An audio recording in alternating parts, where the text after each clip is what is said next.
Estado era retirar recursos do meio circulante, pagando um retorno ao cidadão. Então, se a memória não me trair, o primeiro intervalo de remuneração da caderneta de poupança era anual. Depois, ele passou a ser semestral. O cara chega a deixar o dinheiro preso durante um ano para ganhar um retorno? Então. Então. Por quê? Porque você tinha uma visão de investimento maior. Então, voltou para 6 meses. Por quê? Porque aquilo abreviou. O sentimento de ganho abreviou. Tá certo? Depois de 6 meses, passou para 3 meses. Depois de 3 meses para 1 mês. Entendeu? Então, foi uma regressão gradual, não foi... Então, por quê? Porque também a estrutura financeira do país, ela veio se maculando nessa questão da inflação gradualmente, não foi de repente. Tá entendendo? Era bom para o pessoal ansioso, que adora comprar e vender, comprar e vender. Não, mas aí no caso não era comprar e vender. Aí no caso era o seguinte, quando você aplica os seus recursos em um papel de renda garantida, certo? Qual é a sua expectativa? Você tem o sentimento de ganho, você quer ganhar, está correto? Quando você compra uma ação, você não alimenta a mesma expectativa. Por quê? Porque você tem inúmeras orientações, principalmente pelo banqueiro, que vai quebrar, que não dá, que vai cair, que você vai ficar pobre. Tá entendendo? Por quê? Porque ele aterroriza o cidadão dessa maneira para direcionar o cidadão para ele, para os recursos para ele. E foi o que aconteceu durante muitos anos. Eu não sei se você chegou a pegar, mas o Estado sempre fez um apelo sedutor ao indivíduo.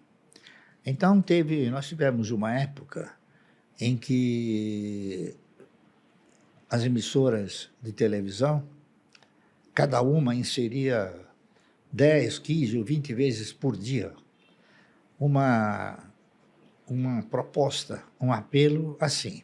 Tinha um cidadão com a gravatinha, um cabelinho, né, numa mesa, um cartãozinho, falar, vem para a poupança, que você vai ganhar tanto, vem. Então, isso aí foi seduzindo o cidadão. Foi instalando nele a mentalidade do agiota, do cidadão que tem que sentar na cadeira e ficar esperando aquela migalha. Está entendendo? Isso foi se acelerando.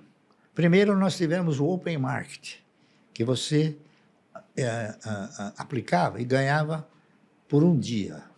Depois do open market, veio o overnight, que além do dia você ganhava de noite. Tá entendendo? Então, isso aí foi acelerando a inflação. Por quê? Porque cada vez o governo precisava mais.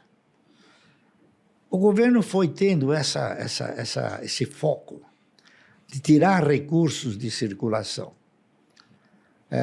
sem que o cidadão se desse conta disso. Por exemplo, eu não me lembro em que ano, mas ele criou o FGTS. O que foi? O que é o FGTS? O FGTS é uma forma de você tirar dinheiro da empresa e ficar com ele. Tá certo? Sim, por quê? Porque antes disso, a empresa ficava com o dinheiro, na hora que tinha que indenizar o cidadão, ela pagava o cidadão. Agora não, ela tem que contribuir com isso. E acontece que o Estado é um péssimo gestor. O pior gestor que existe é o Estado. Por quê? Porque a maioria dos elementos que estão lá são incompetentes. Está entendendo? A grande realidade é essa. Então, se você quiser prosperar, não acredite no Estado. É o que eu fiz. Não acreditei no Estado. Acreditei nas perspectivas e nas possibilidades do mercado como um todo. E hoje, você escuta falar o seguinte, os planos. O país nunca teve um plano. O país teve conversões só, mas nunca teve um plano. Falar um plano, está entendendo? Um plano econômico de longo prazo. E Essa aqui é a verdade. o que eu fico curioso é como que você fez para, durante essa época, se manter fiel à sua estratégia? Porque você fez um estudo e, como você mesmo disse, era muito mais uma esperança, que você não sabia se daria certo naquele ambiente. Ó, quero comprar 1.000 ações por mês de uma determinada empresa. E foi fazendo isso e falou que no 8º ano o negócio já se sustentava. Só que você pegou um período do Brasil extremamente conturbado. Se a gente volta lá atrás, mas durante esse período de 40 anos, a inflação foi de no mínimo 2 dígitos todo ano, às vezes 3, às vezes 4. Não, Um monte de planos econômicos malucos. Chegou uma época do Delfim que ele, como um bom futurólogo, não é isso? Ele projetou a inflação 12% ao ano. E ficou 2 anos como 12% em termos de imagem, mas na realidade ela era 30%, 40%. Pois é. É que nem hoje, por exemplo, né? Hoje você convive com o número que o governo dá para você, 12%, não é isso? Mas a inflação é 40%. Então, se você acreditar no governo, você faz que no caranguejo, você vai para trás, tá entendendo? Mas você empresta o dinheiro para ele. Ele quer que você acredite que é 12, porque ele precisa do teu dinheiro para se financiar. Ele pega pagando a juros baixos, parte dos títulos, por exemplo, são corrigidas por IPCA mais uma taxa, quanto mais baixo o IPCA, claro, menos ele paga. Aí IPCA, IPCB, IPCC, tudo que você imaginar de IP, é tudo conversa para boi dormir, tá entendendo? Isso aí é a enganometria que conduz a você a sensação de que você está, através de um índice, você está sendo remunerado. Quando, na verdade, você não está nem corrigindo o seu dinheiro. Você faz o seguinte, o que eu fiz sempre. Quando chegar em janeiro, cada um de nós tem uma inflação, não é isso? Quando chegar em janeiro, você faça um apanhado seu e você faça uma relação de tudo aquilo que você precisa. E veja no dia 2 de janeiro quanto você gasta para ter aquilo. Quando chegar no dia 31 de dezembro, você só compara os preços. Você vai ver que subiu no mínimo 40%. Muito provavelmente vai ser Aí bem o maior governo que o fala, IPCA. olha, eu te dou 12.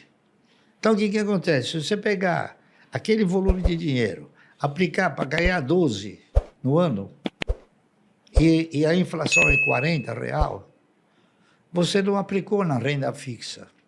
Você aplicou na perda fixa. Está entendendo? Que é o que eu digo. Por isso que eu não tenho, nunca invisto. Eu tenho alguma coisa nesse sentimento de renda fixa, porque não dá para guardar o dinheiro no colchão. Sim. Está correto? Então você tem que deixar lá.